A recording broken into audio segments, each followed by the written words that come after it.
micrófono, así que yo voy a tratar de moderar mi timbre de voz. Bien, vamos a tener una oración para comenzar esta mañana, esta parte, ¿verdad? Así que vamos a orar. Amado Padre Celestial, te damos gracias. Te damos gracias porque a ti te place que estemos en este lugar. Te damos gracias, mi Dios, porque estamos aquí reunidos como hermanos y hermanas de la fe. Gracias, Señor, porque tu presencia se hace sentir en todo momento.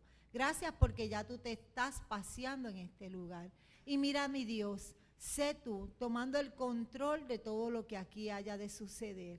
Que en esta casa reine la paz, reine el amor, Padre Celestial, y que juntos podamos compartir la palabra y nuestra historia entre hermanos y hermanas de la fe. Hemos orado porque reconocemos tu presencia en medio de nosotros, porque reconocemos que nada se da si no es por tu voluntad, mi Dios. Amén, amén y amén. Como les comenté ¿verdad? En los domingos pasados, estamos en una serie de estudios sobre la disciplina del cristianismo. Así que esta serie de estudios fueron diseñados por la reverenda diaconisa Nora Martínez. Todavía me cuesta trabajo decir todo ese reguero de nombre, pero resumido por nuestra hermana Nora Martínez, que se llama La Antorcha Encendida. Así que esta primera parte que hablaba sobre cómo se formó, quiénes somos y en qué creemos los metodistas. Así que ya hablamos de la familia de nuestro fundador, que fue Juan Wesley, su vida y su conversión. Y compartíamos que Juan Wesley nunca tuvo la intención de ¿qué? De formar una iglesia. Él era anglicano. La única intención de él era sino llevar la iglesia a aquellos que no se les permitía entrar o simplemente estaban conformes con el salvajismo de la época. Y la hermana Omaira, que no está aquí ahora mismo, pero después de la clase, por eso es importante que lo que vayamos a comentar lo compartamos, ¿verdad? Para que todos podamos crecer. Me decía que mientras yo hablaba del salvajismo de esa época, ella se vino a esta historia, ¿verdad? Lo que estamos viviendo en contexto en este momento, y ella dice que todavía eso lo hay. Y yo me quedé pensando, ¿dónde? Y ella me decía, en los juegos de video que juegan los muchachos. Para muchos de ustedes, pues a lo mejor es raro, pero yo que he tenido adolescentes, que aquí donde me ven, soy la mamá de muchos jóvenes, porque la gente piensa que a mí no me gustan, a mí me gustan. Y yo les gusto a ellos también, pero los videos, muchos son videos donde le tumban la cabeza, donde le cortan los pies, ¿verdad? Y ves, tú has visto eso, yo los he visto y cuando los veo me aterrorizo y le digo, pero Dios mío, ¿qué es lo que tú estás haciendo? Le vuelan las cabezas con unas escopetas. Créeme, Olga, que estos juegos son peores que las películas. Así que lo hemos normalizado, igual que en aquella época. Así que, ¿verdad? El único objetivo que tenía Wesley era revitalizar la fe y ponernos, ¿verdad?, en una posición de una vida más cristiana y devota. Así que alguien recuerda por qué nos llamaban metodistas. Ajá.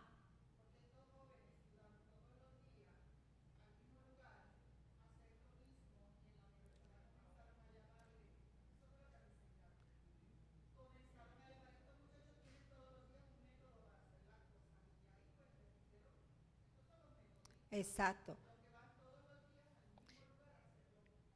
Comenzaron, ¿verdad? Este grupo de jóvenes que se reunía en la iglesia, en la Universidad de Oxford, que era liderado por Juan Wesley y por Charles, que es Carlos Wesley. No podemos olvidarnos de que en este comienzo era Juan y era Carlos también, ¿verdad? Y ellos lideraban ese grupo de estudiantes que se caracterizaban por su enfoque metódico y riguroso en su vida religiosa y en sus estudios, y esto los llevó a otros estudiantes a llamarlos metodistas de forma burlona.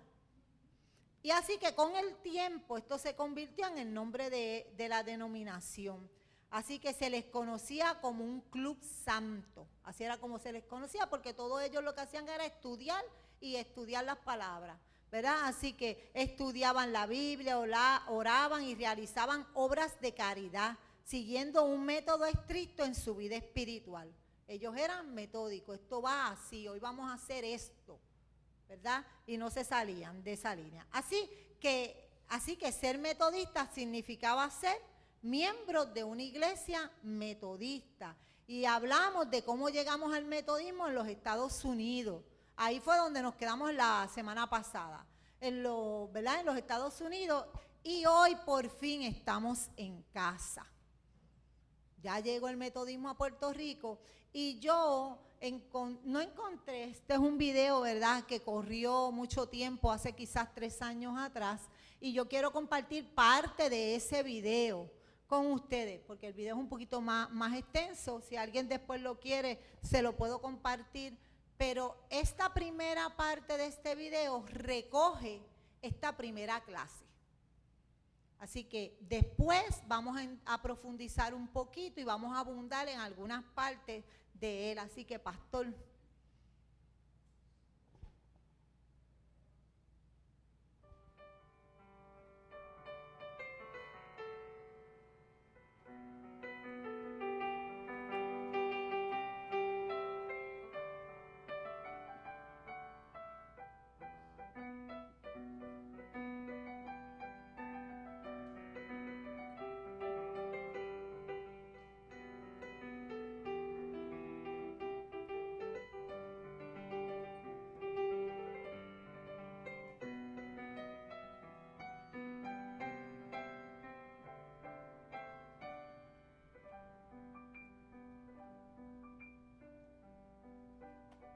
Esta es la historia de nuestra iglesia, la historia de quiénes somos, cómo nos formamos y cómo hemos llegado hasta aquí. En 1899 se llevó a cabo la reunión de las juntas misioneras de las iglesias bautista, presbiteriana, congregacionalista y la iglesia metodista episcopal en la ciudad de Nueva York. Allí, reunidos frente al mapa de nuestra isla, puestos de rodilla, oraron para hacer la misión y evangelizar nuestro archipiélago borincano. En abril del 1900 llega a la isla el doctor Charles W. Dries, proveniente de la obra misionera en Argentina.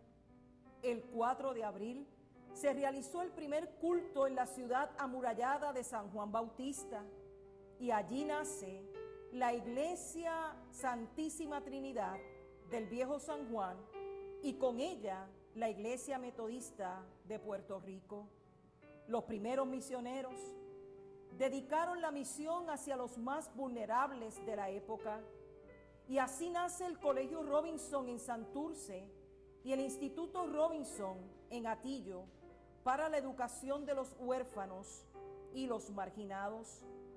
La plantación de iglesias, la educación, la evangelización para ganar vidas para Cristo siempre fue papel protagónico en nuestro desarrollo, sobre todo la santidad y el alcance social. Mujeres y hombres visionarios, niños y niñas impactados, misioneros entregados construyeron los cimientos de nuestra iglesia. Se levantó una gran generación de pastores, salidos del banquillo del zapatero, de la pieza del cañaveral, el corazón de la montaña, del taller del carpintero y del salón escolar. Ellos fueron nuestros bronces puertorriqueños. En los años 60, Gildo Sánchez, William Fred Santiago, Alejandro Lafontaine, Marcos Plau y Wenceslao Marrero. Nuestra historia siguió transformándose. En 1957, con la ordenación al santo ministerio de la reverenda Julita Torres Fernández, ordenada por el obispo Fred P. Corson, y abriendo camino saliendo y siendo la primera mujer ordenada en toda la isla de Puerto Rico. Al pasar de los años, fue nombrada la reverenda Miriam Bisot Fernández como la primera superintendente general de nuestra iglesia. En los años 90 llegamos a la tan esperada autonomía bajo el destacado liderato de hombres y mujeres, ministros y laicos. Se levantó un gran peldaño en nuestra historia. El laicado respondió al llamado para el esparcimiento de la obra. Al servicio del reino establecieron sociedades de hombres, mujeres, jóvenes y adultos jóvenes.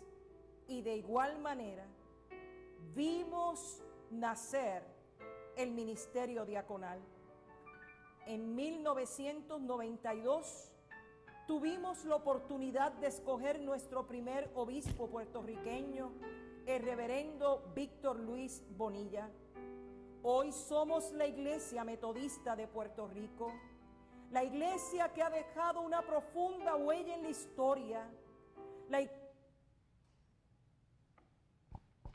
Como les dije, el video es un poquito más extenso, pero lo que vamos a estar hoy, nos compete a nosotros, es esta primera parte. No quiero, ¿verdad?, dejar de pasar por alto que en su momento, cuando el video fue hecho, fue una idea del pastor Larry Caratini Martínez, así que también tiene su granito dentro de todo esto. Pero esa primera parte recoge realmente de una forma diferente a lo que podríamos estar dialogando aquí, cómo es que surge la iglesia y cómo es que empieza en Puerto Rico. Yo quiero decirles que, y quiero recalcar lo que ya el video decía, que el metodismo llegó al Puerto Rico a través de misioneros estadounidenses a finales del siglo XIX, específicamente a través de la Iglesia Metodista Episcopal. Y quiero aclarar que comienza con una misión, oigan, en San Juan, y se nombra a Charles W. Dries como el primer superintendente. El 4 de abril se celebra el primer culto metodista en el Viejo San Juan, y ahí nace la primera congregación metodista. El primer templo metodista fue el templo de Guayama, Charles W. Dries. Ese fue el primer templo. Que aquí tenemos una, ¿verdad? Una miembro. Son dos miembros, ¿verdad?, que sale de esa congregación. Ese fue el primer templo. Y quería, ¿verdad?, aclarar, porque en el video dice que sí nace la iglesia metodista, pero realmente es la primera congregación metodista. Así que, miren, uno de nuestros primeros predicadores laicos fue el reverendo Juan Vázquez, que nació en Camuy el 24 de julio del 1856, cuando, miren, ninguno de los que estábamos aquí pensábamos estar. Así que él oyó el evangelio del reverendo Ángel Villamil, quien fue uno de los fundadores de la Iglesia Alianza Cristiana Misionera, y luego se unió al Calvario en Arecibo. Se hizo predicador con una licencia de exhortador, y era la primera licencia que se le otorgaba a los candidatos laicos o predicadores de las iglesias metodistas. Así que nuestro primer predicador metodista fue Juan Vázquez. Más tarde, pues, recibió una licencia, ¿verdad?, de predicador local, y en el 1908 es ordenado diácono en la conferencia anual de Ay Bonito, junto a Genaro Coto, Enrique Cueva, convirtiéndose Juan Vázquez en el primer pastor puertorriqueño. O sea, que de ser el primer laico, fue el primer pastor puertorriqueño. Este pasado mayo, como dije en la primera clase, la Iglesia Metodista de Puerto Rico celebró sus 125 años. Miren, y lo celebramos. Yo iba a ser originalmente en Guayama. El problema fue que Guayama tenía, ¿verdad?, nos dejaron saber que la plaza la iban a estar arreglando, y por lo tanto nos tuvimos que mover hacia el área de Cagua. Así que a mí no me dolió.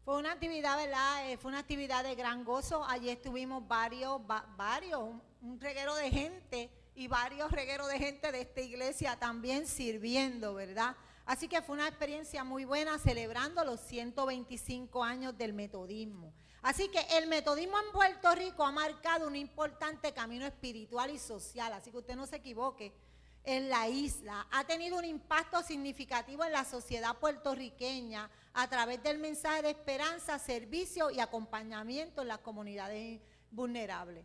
Así que, como les mencioné al principio, el metodismo en Puerto Rico llegó con la llegada del misionero Charles W. Dries en el 1900. Se fundó la primera congregación metodista de Santísima Trinidad en el Viejo San Juan. De ahí se expandió a Arecibo, Guayama, Ponce y hoy día estamos en casi todo Puerto Rico. Así que en la actualidad la iglesia metodista cuenta con alrededor de 11,000 miembros en Puerto Rico y 100 templos, puede ser que un poquito más, pero hasta donde llegó mi información son 100 templos. También hay otras misiones por el lado que no se cuentan en estos 100 templos, ¿verdad? Incluyendo el pueblo, Culebra, Vieques y San Croix. O sea que nosotros también estamos en esas 3 islitas. Y la actual obispa es la reverenda Lisset Gabriel Montalvo, siendo la primera mujer en la historia del metodismo en Puerto Rico en ocupar ese cargo. Así que en la Conferencia Anual Provisional de Puerto Rico del 1941, surgieron muchos líderes laicos destacados. Ya hemos hablado que, miren, si lo miramos bien, el metodismo en Puerto Rico fue de misioneros y laicos. Fueron los que vinieron, ¿verdad?, hacia acá. Y surgieron las primeras mujeres pastoras, que fue nuestra Julita Torres, que la vieron en el video que acabamos de pasar, y también tuvimos a Dolores Lebrón de Andújar. O sea que también alcanzamos esos logros. Pero Julita Torres fue la primera pastora entre todas las denominaciones de Puerto Rico y se convirtió en la más famosa también. O sea que esta mujer no fue la primera mujer en ser la pastora metodista, sino que fue la primera en todas las denominaciones que habían en ese momento. Ordenada. Gracias, pastor, por la corrección. Una pastora ordenada, ¿verdad? Así que trabajó activamente con organizaciones de mujeres metodistas de Estados Unidos. Ella solía enseñar en la escuela misionera y fue una escritora del libro de programas de artículos para el intérprete. Así que, sí. Y yo cuando leía esto me acordaba de quién, de Susana Wesley, porque también fue una mujer que enseñaba, ¿verdad? Se tomaba el tiempo. Así que el primer obispo de Puerto Rico fue Víctor L. Bonilla, que fue en el 1992. Después de eso, en el 1998, fue Juan Avera Méndez. Después le vino Rafael Moreno Rivas. Después Héctor F. Ortiz Vidal. Y actualmente en el 2022 pues tenemos a la reverenda Lisset Gabriel Montalvo. Así que Juan Wesley estaba convencido que para interpretar la Biblia correctamente no bastaba con acercarse al texto. Por muy buena intención y muy buenos instrumentos que se tuviera, había que apropiarse de la Biblia de modo de quien se acercase a interpretarla lo hiciera ya desde un punto de vista informativo, por la Biblia misma. O sea, Juan Wesley no era, obviamente, les dije la semana pasada que nosotros salimos del catolicismo, que en ese tiempo pues se predicaba la palabra en latín, que los sacerdotes eran estoy hablando de ese tiempo, mi gente, no de ahora, en la actualidad, que los sacerdotes eran los únicos que podían leer la Biblia, ¿verdad? Y la interpretaban también. Pero ya Juan no quería eso. Juan quería leerla y quería que la misma Biblia se interpretara por ella misma. Así que la Biblia hay que leerla en su totalidad. Yo conozco mucha gente que yo también he recurrido a eso a veces, que sacamos un texto y lo usamos ¿a qué? A favor nuestro. Así que, pero léase lo que dice el texto antes y después. No nos podemos quedar ahí. Así que la Biblia hay que leerla en su totalidad, como una sola unidad. Antes a mí, cuando empecé en esto de, ¿verdad? Porque cristiana yo era desde antes. Yo siempre divido, yo era cristiana de la calle y ahora soy cristiana de la iglesia. ¿Verdad? Así que yo lo dividía y yo o sea, el Viejo Testamento no era uno de mis libros favoritos. A mí me gustaba oír las historias de Jesús, porque de Jesús fue que me enamoré, con él fue que me tropecé, ¿verdad? Y no me gustaba, pero según uno va a entrar, perdóneme, según uno va entrando, ¿verdad? En esto, pues uno se da cuenta de que la Biblia es un todo, que usted tiene que escuchar el pasado para poder entender el presente.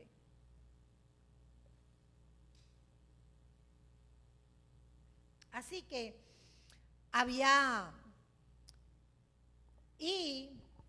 Juan Wesley decía que no había diferencia entre sus partes, Viejo y Nuevo Testamento, que podía ser que lo hubiese, pero el mensaje de la Biblia siempre va a ser el mismo. Y por lo tanto los textos difíciles se van a ver a la luz de los más fáciles. Así que repetidamente Wesley, tengo una aquí, gracias. Wesley les recordaba, miren, esto a mí, yo me tuve que detener un rato en esto. Porque Wesley les recordaba a sus predicadores, a los laicos que había enviado en ese tiempo, les recordaba a sus predicadores que escogieran texto cuyo sentido fuera claro. Que no fueran a predicarles de teología a la gente, porque muchas veces la teología, cuando usted va a salir a evangelizar, confunde, ¿verdad? Así que el propósito de la predicación, en el caso de Wesley, ¿verdad?, no era de elucidar en pasajes oscuros ni de meterse en profundidades teológicas. Eso no era lo que quería Wesley, sino de comunicar el mensaje de la Biblia, llamando a los oyentes al arrepentimiento y a la obediencia. Por ello es mejor predicar de pasajes cuyo sentido no esté sujeto a grandes dudas y emplearlos para comunicar el mensaje de la Biblia, que es un mensaje de salvación, ¿verdad? Así que no tenemos que meternos. Yo decía, los que me conocen saben que eso de predicar no es lo mío, ¿verdad? ¿Por qué? Porque eso es, mire, para otra gente. Eso es para Nora, el pastor, Miguel, esa gente. Eso para mí no es. Pero cuando yo leo esto, pues mira, no es tan difícil nada. Todos predicamos de alguna manera. Algunos se paran en el púlpito y otros predican desde los asientos o en los lugares a los que van, ¿verdad? Así que miren, el mensaje que Wesley quería llevar es que nos teníamos que enfocar en un mensaje de salvación, de arrepentimiento y de obediencia. Así que Wesley procuraba evitar tonos moralistas de mucha predicación cristiana, que parecería que le estaban diciendo a la gente qué hacer. ¿Usted ha escuchado predicadores que le dicen qué es lo que usted va a hacer? Yo los he escuchado, y no necesariamente aquí, ¿saben? Así que hay veces que oímos predicaciones a través de las redes. Yo he dado a la tarea de visitar otras iglesias y en el pasado, créanme que yo coqueteé con casi todas las iglesias habidas y por haber. Así que miren, pero él insistía que los mandatos de Dios son también promesas, que Dios no nos manda a hacer algo sin al mismo tiempo prometernos la gracia necesaria para hacerlo. ¿Por qué? Porque Wesley estaba mandando misioneros. Y cuando a usted lo llaman a hacer un trabajo en la iglesia, la mayoría de la gente, ¿qué hace? Yo me atrevería a decir que el 95% de las congregaciones, cuando los mandan a hacer, los llama el pastor para que hagan un trabajo, ¿qué dicen? No puedo, no sé, no estoy capacitada, tengo 20 problemas, ¿verdad? Eso me pasó hace poco a mí. No puedo ser la líder laico conferencial. Tengo situaciones. Y Dios me mandaba ¿para dónde? Para Nínive. Y yo me empeñaba en irme para Tarsis. 6 meses después, ¿qué pasó? La ballena me vomitó, ¿en dónde? En Nínive. Y hoy día soy la líder laico conferencial. Sí, el pastor me lo dijo allí, pero yo como le quería llevar la contraria al pastor, pues le dije que no. Mentira. Simplemente, ¿verdad? No me encontraba capacitada. Aún todavía no me siento con todas las capacidades, pero si el Señor me llamó, el Señor me va a capacitar. Y eso mismo es un mensaje que tengo para ustedes. Cuando los llamen a hacer algún trabajo en la iglesia, mira, aquí nadie sabe nada. No diga que no, meta mano. Así que la iglesia y la tradición pueden equivocarse. Y en tal caso la Biblia habla esta para corregir el error. Así que la iglesia y la tradición cristiana siguen siendo un buen guía en la interpretación de la Biblia, un guía menos inclinado al error que el intérprete privado y solitario. ¿Qué quiere decir esto? Que usted no puede dejarse llevar por el intérprete privado y solitario, es el que lee la palabra, la estudia en su casa, la interpreta como quiere. A mí nadie me va a decir si yo lo puedo leer. Porque esta muchachita aquí tratando de hablarme de la historia del metodismo. Yo quiero darle las gracias al pastor Ángel que ha estado aquí, porque yo me imagino que él se conoce esto desde la punta hasta abajo, pero está aquí. Porque puede aportar, ¿verdad? Porque podría aprender algo también, ¿verdad? Porque puede refrescar lo que se le olvidó. En Puerto Rico, qué bueno, pastor. Qué bueno. Así que miren, todos tenemos siempre algo que aprender. Como les dije desde que comencé la clase hace 3 domingos atrás, yo creo que Nora, quizás por mi carácter, ¿verdad? Me dijo, coge tú esa, porque estos son un montón de clases, miren, no se las pierdan. Coge tú esa porque es la más aburridita. Y no es aburrida nada, ¿saben? Yo he aprendido un montón. He aprendido un montón porque esta es la historia, ¿verdad? Miren, hay 25 artículos de religión que son declaración doctrinal metodista, que fueron adaptados por Juan Wesley de los 39 artículos que tenía la iglesia en Inglaterra. O sea que de los 39 artículos, Juan Wesley solamente ¿qué? Acogió 25. Yo solamente voy a mencionar algunos.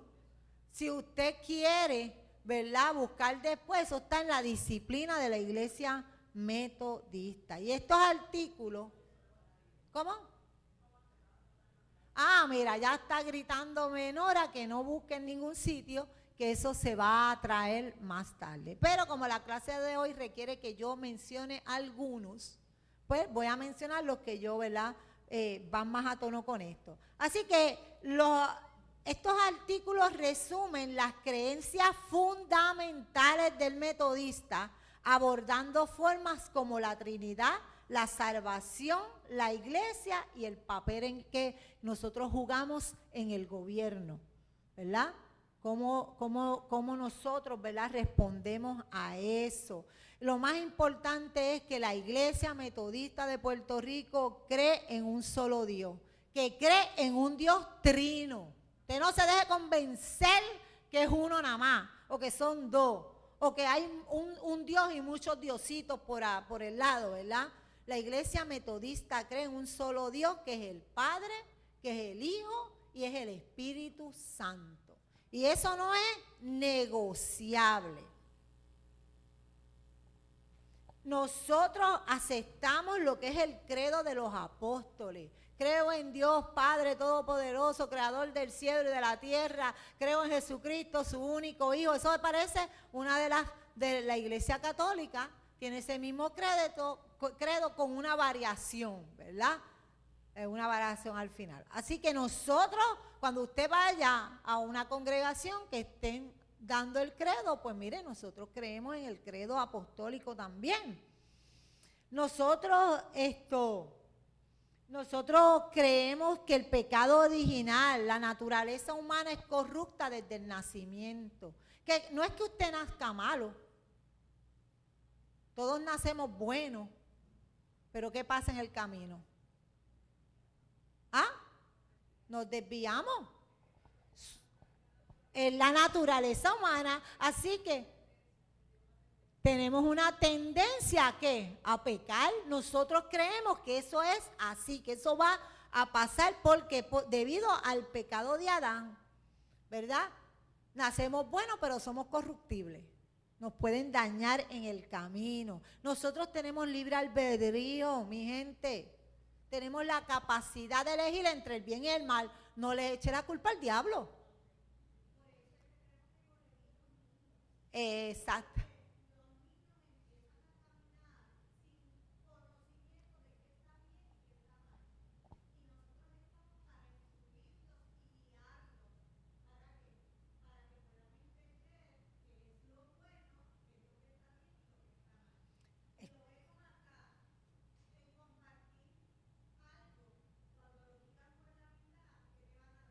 Que te van a dar, pues el canto más chiquito. Pero es así, miren, nosotros creemos, el metodista cree en que tenemos libre albedrío, así que usted no empieza a echarle la culpa, es que el diablo me quiere volver loca, o es que aquella persona no coopera y me hizo tropezar, porque a veces le echamos la culpa a la compañía. Yo quiero, y esto lo voy a decir bien rapidito, después si usted quiere saber más de mi historia, ¿verdad? Pues me invito a un buen café y hablamos. Pero mis hermanos y yo venimos de un hogar que era completamente alcohólico y eran personas maltratantes, violentas, emocional, física y verbalmente. O sea, veníamos de una familia disfuncional. Pero mi papá fumaba, miren, él trabajaba en la Consolidated Cigar, así que llevaba las cajas de cigarrillos. Eso lo había en mi casa por montones. Pues mire, yo tengo que decirle que yo nunca he fumado y nosotros ninguna somos alcohólicos, ¿entiende? Y venimos de padres de alcohólicos con una generación de donde mi abuelo convirtió a mi mamá en una alcohólica porque él sembraba pitorro, hacía pitorro y como ya él no tenía el sabor, ¿quién era el que los probaba?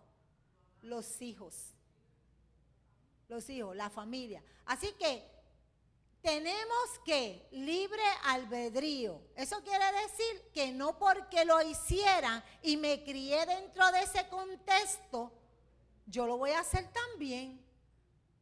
Pastor.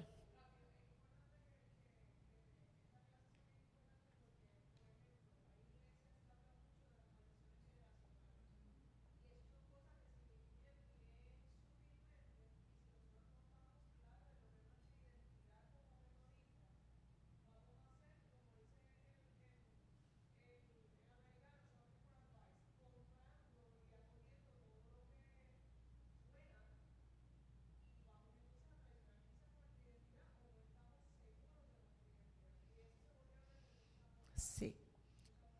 Gracias. Miren, como dice Iraida, ¿verdad?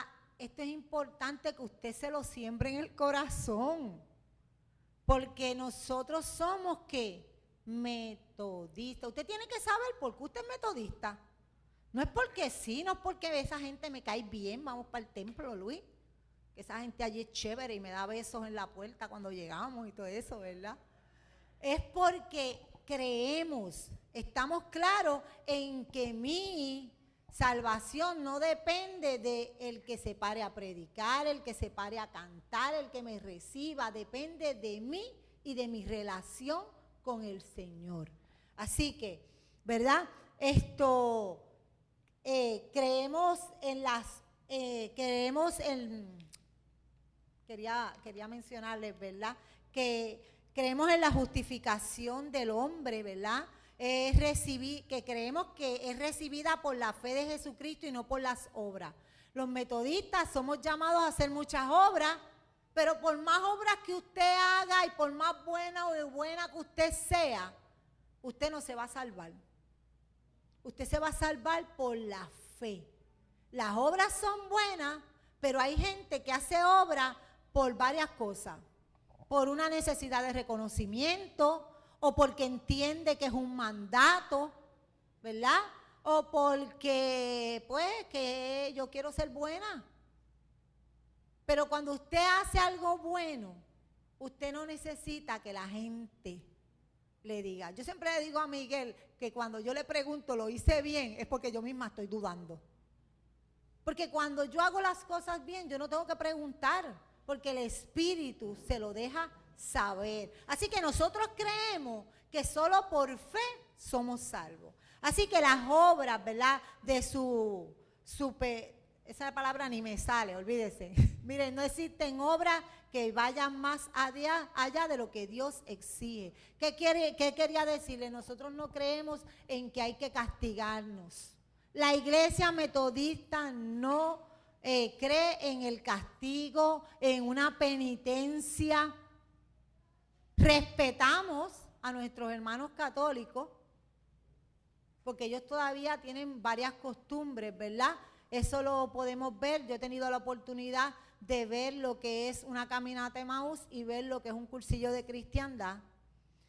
Son dos movimientos completamente iguales con las doctrinas de cada iglesia. Así que las sorpresas, no voy a decir cómo son en Emaús, pero voy a decir cómo son en el cursillo, pues, y yo los admiro y me quito el sombrero, pero la gente camina de rodillas, tramos largos, ¿sí o no, María? Caminan descalzos sobre las piedras, aunque se lastimen. Y traigo esto porque nosotros muchos venimos de la iglesia católica y nosotros las metodistas no creen en ese tipo de flagelación o como lo quieran ustedes llamar. Nosotros, ¿verdad? Nosotros creemos en que Dios te va a llevar hasta donde tu cuerpo lo permita, ¿verdad? Hay veces, yo he visto gente aquí que sin poder, yo no me lo contaron, las he visto, siguen haciendo cosas hasta que su cuerpo colapsa. Así que el decir que no es malo. Yo he tenido que empezar a un grupo de líderes porque la gente de la Junta del Laicado son líderes y líderes que quieren comerse al mundo en obras, ¿verdad? He tenido que empezarlos a parar, porque si seguíamos en esa velocidad que llevábamos, íbamos a atropellar a la gente. Así que nosotros creemos en que Dios te va a capacitar para lo que te necesita, ¿verdad? Creemos en que Dios murió, bajó al infierno y a los tercer días venció la muerte y resucitó, y que está sentado a la derecha del Padre y que volverá. Así que nosotros los metodistas creemos que eso es así. Amén. Así que miren, perseverancia de los santos. Nosotros creemos que sí, que podemos caer, que podemos pecar, ¿verdad? Pero también creemos en que Dios nos sostiene y que con un arrepentimiento verdadero nos volvemos a levantar. Así que por eso es que no importa el pasado que usted tuvo, lo que usted fue, yo no puedo cuestionar quién fue usted y mucho menos sacárselo en la cara. Yo tengo que mirar la persona que tengo de frente y de ahí en adelante. Miren, mucha gente se avergüenza de su pasado. Ese no es, a lo mejor es que yo soy muy metodista, pero mi pasado es lo que me formó y es lo que me tiene aquí. Así que mi pasado es importante para mí. Por eso estas clases, esta historia es importante, porque usted tiene que saber de dónde salió y en lo que usted cree. Usted no puede llegar aquí, ¿verdad? Pues soy metodista. Ajá, ¿y qué? ¿En qué creen? ¿verdad? Miren, la iglesia es la comunidad de creyentes en Cristo, visible o invisible. Si hay algo que a mí me gusta de este año es, y decidieron vivir como una gran familia. Eso me gusta porque cuando usted viene a la iglesia es porque usted está dispuesto a convivir con cada uno de los que hay aquí. Yo me imagino que a mi hermano Tito le pasa como a mí. Yo me levanto los domingos y estoy loca. Hoy no me lo pude pasar, me tuve que pasar el blower ayer. Pero estoy loca por pasarme el blower y buscar la mejor ropa y salir para la iglesia. Aunque me levanten úlceras. ¿Sabe por qué? Porque aquí están mis hermanos de la fe, la gente que quiero. Y miren que yo peleo aquí con todo el mundo. Yo no conozco, bueno, a lo mejor con el pastor Ángel no he peleado. Pero con todos los demás yo he tenido mis encontronazos.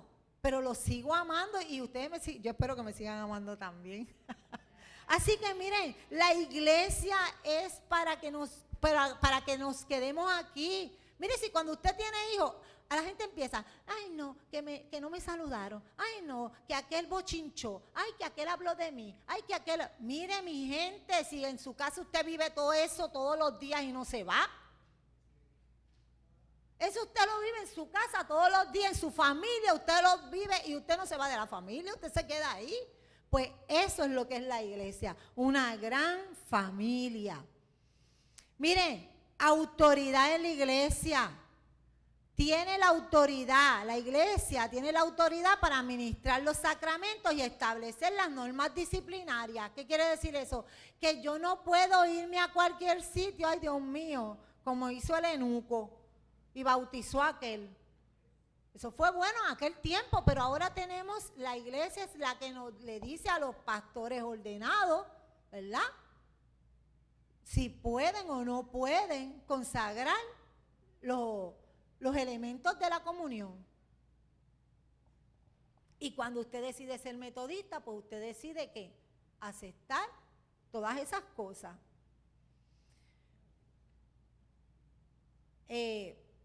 Autoridad de los marginados civiles.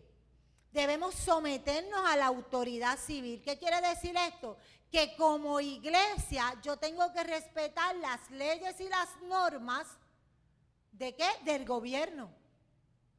La iglesia no está para ir contra de las reglas y las normas que el gobierno ha establecido.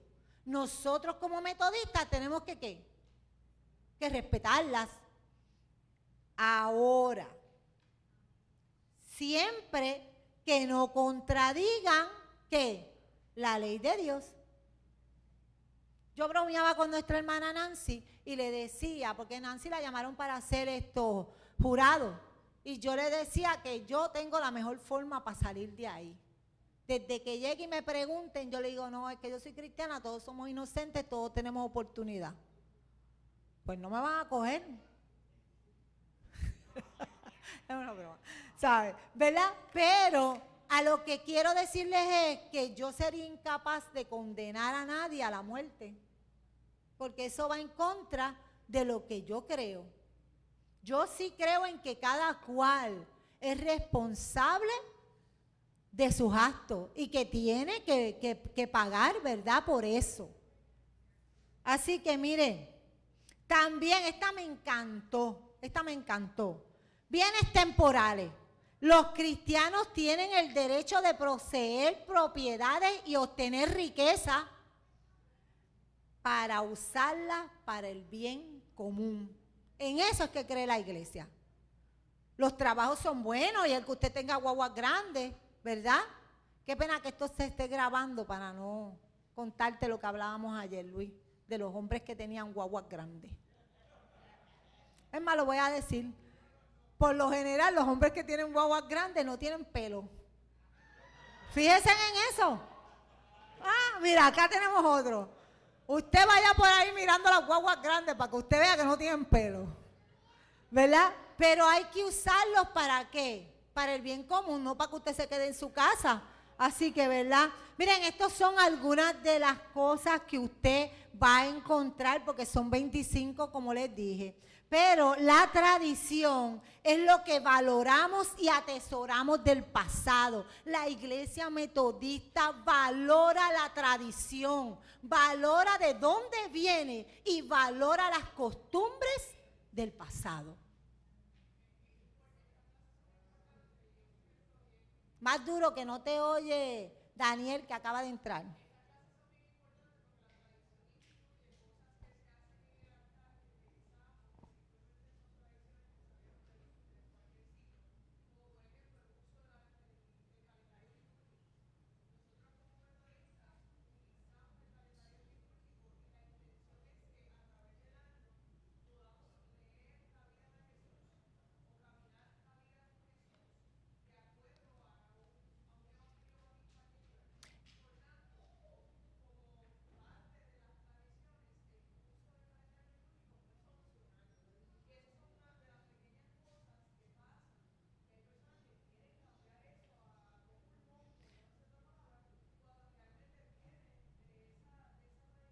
Mire, no voy a entrar en eso porque entonces no me cocota porque eso es otra clase, ¿verdad? Pero lo que quiere decir, y precisamente es la clase que va a dar, ¿verdad? Iraida. Ahora, sí, pastor.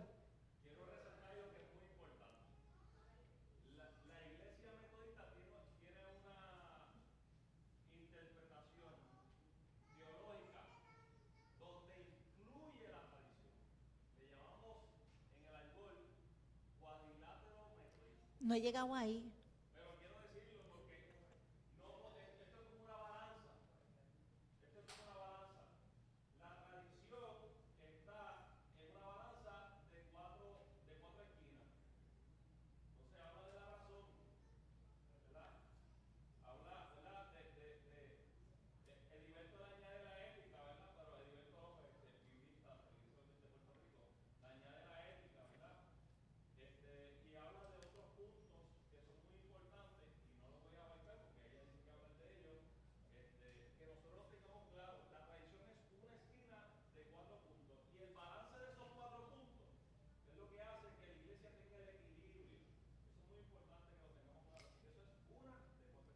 Miren, nos regocijamos en la presencia de Dios en la historia de la tradición cristiana. Nuestra adoración tiene marcas de la liturgia cristiana antigua y medieval.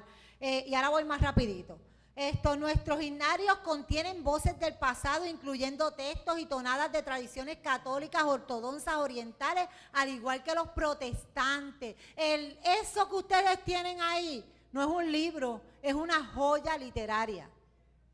Ahí le dice cómo usted hacer un culto, cómo usted hacer un bautismo, cómo usted dar la Santa Cena, cómo adorar. Lo que usted necesita saber está en ese himnario. Así que en nuestra tarea teológica se afirma el uso del criterio de las tradiciones cristianas como una fuente y norma de la enseñanza cristiana. Así que la razón, las muchas maneras de reflexionar sobre el mundo. Y es aquí donde llegamos al cuadrilátero wesleyano, que también es conocido como el cuadrilátero metodista. Y yo lo voy a tocar por encima porque primero que el tiempo corre y segundo porque ya esas son cosas que más adelante, yo lo que estoy dándole una picada de una partecita del bizcocho y el bizcocho está bueno. Así que usted venga, ¿verdad?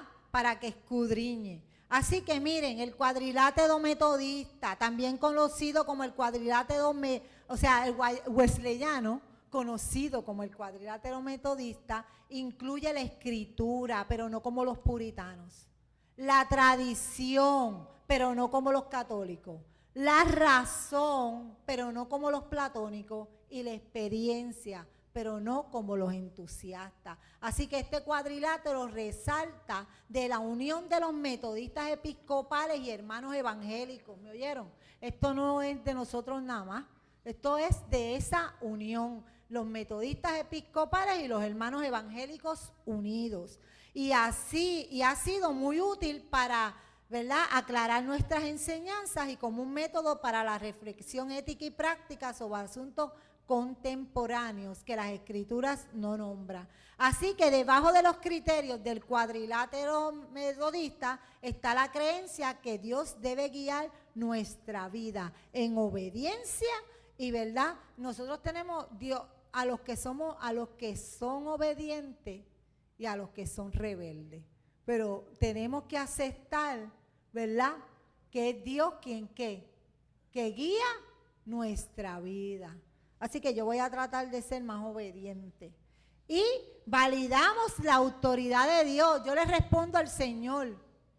A mí me gusta mucho una frase que usa Marta. Marta tiene un pensamiento que no es bueno. Y ella dice, bueno, pues si ya Dios lo conoce, que lo conozca el mundo entero. Dios lo sabe, que lo sepa el mundo entero, ¿verdad? Pero está sometida a la obediencia. Voy a tocar rapidito para terminar la clase y para que la semana que viene podamos, ¿verdad?, culminar esta primera parte de lo que ha sido esto, la antorcha encendida. Así que miren, la escritura, el cuadrilátero metodista, la escritura, la tradición, la razón y la experiencia. La escritura de la Biblia, considerada la fuente principal de la autoridad de fe cristiana, y se busca en ella la revelación de Dios. O sea, nosotros el único libro que nos dirige y nos rige, ¿qué es? La Biblia. Los otros son libros externos, ¿verdad? La tradición es el legado de la enseñanza y práctica de la iglesia a través de los siglos, incluyendo las enseñanzas de los primeros padres de la iglesia y la sabiduría acumulada a lo largo del tiempo.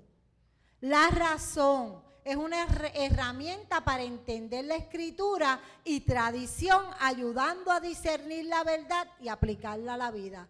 Y la experiencia es personal, da revelación de Dios, y la aplicación de la fe en la vida diaria son necesarias para comprender la verdad cristiana. Así que el cuadrilátero metodista no es una jerarquía, sino un sistema interrelacionado donde cada elemento se considera importante: la Biblia, la tradición, la razón y la experiencia, ¿verdad? Así que cada elemento se considera importante en la comprensión de la fe, ¿verdad? Como les mencioné, la razón, la tradición y la experiencia no son independientes de las escrituras, sino que deben de estar alineadas con ellas. ¿Para qué? Para que sean válidos. Todo lo que el cuadrilátero metodista es, tiene que estar alineado con lo que dice que la palabra. Así que los metodistas creemos que la iglesia está llamada a adorar y apoyar a quienes participan en su vida, a la vez que crecen en la fe. Creemos en la Biblia, que es la palabra de Dios y que es la autoridad primaria de nuestra fe y práctica. Y creemos en el sacerdocio de todos los creyentes. Todos y todas somos llamados y llamadas a llevar la palabra. Aún el que cree que no puede. Pero para poder llevar la palabra, usted necesita ¿qué? Congregarse, conocerla, aprender de lo que es la experiencia, ¿verdad? Porque no podemos hablar de lo que no conocemos. Así que en la iglesia metodista, la mesa y la cruz, ¿verdad? Y esto ya también es algo que va a tocar Nora más adelante, que es lo que estaba hablando nuestra hermana Iraida. Hay el altar, las cosas no están porque sí. Todos tienen una razón de ser. Todo lo que hay en el altar. El que hayan dos, ¿verdad? El lectoral y lo que es el presbiterio. El púlpito, ¿verdad?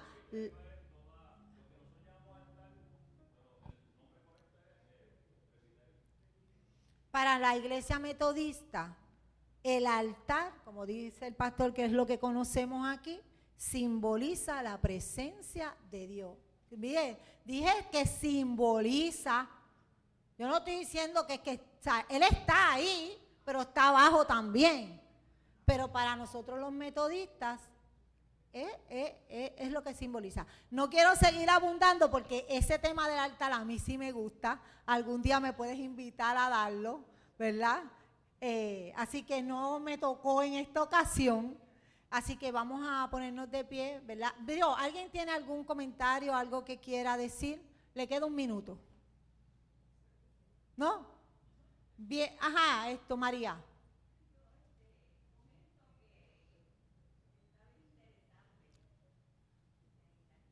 Pues miren, la semana que viene, y yo culmino la semana que viene, ¿verdad? Después van a venir otras personas a hablar otros temas, pero yo culmino con lo que es, ¿verdad? El metodismo.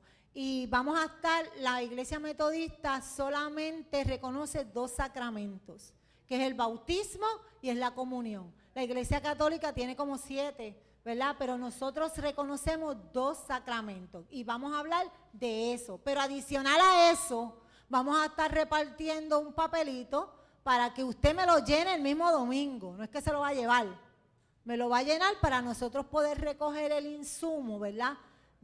No tiene que ponerle nombre. Recoger el insumo, ¿verdad? Si estamos siendo efectivos o no y a qué lugar dirigirnos. Así que nada, oramos en esta hora. Amado Padre Celestial, te damos gracias. Te damos gracias porque tu palabra ha sido expuesta en esta mañana. Te damos gracias, Señor, por haber compartido esta primera parte de los estudios, Señor amado. Y te damos gracias, Señor, por los corazones dispuestos que hay en este lugar. Sé tú tomando el control de todo lo que haya acontecer en esta hora, Señor. Y sé tú, Señor, trayendo a nuestro corazón esa palabra de esperanza, de salvación y llenando nuestros corazones de gozo en esta hora. Así que, mi Dios, nos preparamos para adorarte, Señor. Nos preparamos para escuchar lo que tú tienes que decirnos en este día, Señor, y para compartir juntos y juntas como hermanos en la fe. Hemos orado porque reconocemos que tú te paseas siempre en nuestras vidas, mi Dios. Amén, amén y amén.